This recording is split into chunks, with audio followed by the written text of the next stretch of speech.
Kapit lang mga motorista. Hindi lang init ng panahon kundi posibleng mag-init din ng ulo ang sasalubong sa maraming biyahero sa pagpasok ng Marso.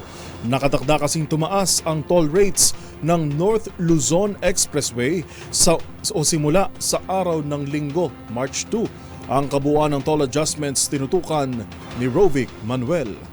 Ipatutupad na sa susunod na buwan, March 2, 2025, ang pagtataas ng toll rates sa NLEX o North Luzon Expressway base sa anunsyo ng NLEX Corporation. Ang NLEX Open System mula sa Balintawak hanggang Marilao, Bulacan ay tataas na ng 5 pesos para sa Class 1 na sasakyan, 13 pesos naman sa Class 2 at 15 pesos para sa Class 3 na mga sasakyan. Ang magiging bagong singil sa Open System ay 79 pesos para sa Class 1, 199 pesos sa Class 2 at 238 pesos naman sa Class 3 vehicles.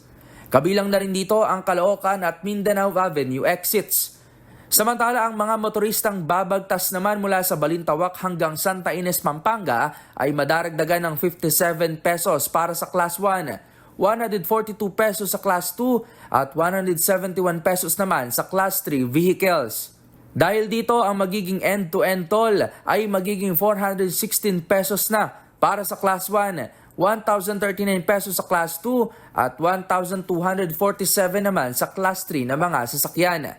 Ayon sa Toll Regulatory Board o TRB, ang naturang toll hike ay base umano sa petisyon noong 2022 na pagtataas ng rate na hindi naipatupad noong taong 2023. Para sa MBC TV Network News, ito si Rovic Manuel ng DZRH TV, una sa Pilipinas, una sa Pilipino.